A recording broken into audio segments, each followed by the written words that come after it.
প্রত্যেক মাসে আমি আমার 3 বাবুর ওজন কাউন্ট করি যে ঠিকমতো গ্রোথ হচ্ছে কিনা। সেজন্য আমি কখনোই ওদেরকে এক্সট্রাভাবে মোটা করার জন্য এটা ওটা খাওয়াই না। নর্মাল যেটুকু গ্রোথ হয় সেটাতেই আমি আলহামদুলিল্লাহ।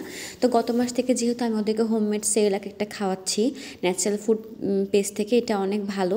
তো এখন দেখি কীরকম কী হলো। তো প্রথমে আমি কিয়ানকে নিলাম এখানে। আমার কাছে যেহেতু বেবি ও ওয়েট মাপা মেশিনটা নাই, আমি বাসাতে এইভাবেই মাপি। এখানে হচ্ছে বাকি এক্সট্রা ওজনটা ফার্স্টে মাইনাস করে দিয়েছি, এখন যেটা রাখবো সেটাই শুধু আসবে। আর ড্রেস হয়তো খুব জোর 100 গ্রাম আমি বাদ দিলাম ওটার ওজন। তো কিয়ান এখানে অলমোস্ট 6 কেজি 300। তো আমি যদি 100 বাদই দিই 6 কেজি 200 কিয়ান। মাশাল্লাহ, এটাই আমি হ্যাপি। বাচ্চা সুস্থ, এটাতেই আমি হ্যাপি, কারণ বাচ্চা সুস্থ আছে, এটাই বড় কথা। ওজন খুব একটা বেশি ম্যাটার করে না। তো কিয়ানের পর এখানে হচ্ছে আমি ইলমানকে নিলাম। ইলমান আপনারা তো জানেন সবাই, ইলমান একটু হাসি খুশি বেশি, সে একটু হাসতে পছন্দ করে, সব কিছু এক্সপ্লোর করে। তো এখানে হচ্ছে আমি ইলমানকে নিলাম। ইলমানের ওজনটা এখন আমরা মাপবো। তো ইলমানকেও আমি এখানে রাখবো। আমি একটু ধরেছিলাম যাতে পড়ে না যায়, সুন্দর মতো পাটাও সেট করে দিয়েছিলাম যাতে ওজনটা একদম অ্যাকুরেটটা আসে, ওদেরটা যেন কোনো বাইরে না যায়। তো ইলমান পা দিয়ে খুব নাড়ানাড়ি করছিল।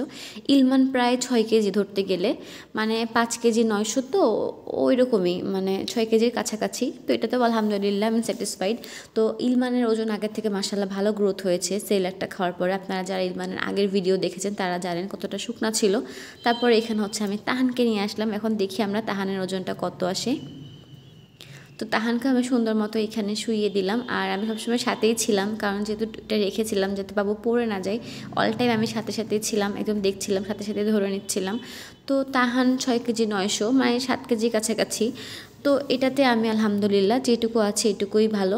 আপনারা সবাই দোয়া করবেন 3 বাবুর জন্য। আর সবাই চাচ্ছিলেন যে আপু এই মাসে বাবুর ওজন কত। তো আমি যেহেতু আজকে মাপলাম, ভাবলাম একটু শেয়ার করি আপনাদের সাথে, যার জন্য ভিডিওটা করা। যদি ভালো লাগে অবশ্যই লাইক কমেন্ট শেয়ার করবেন। সবাইকে আল্লাহ হাফেজ, আসসালামু আলাইকুম।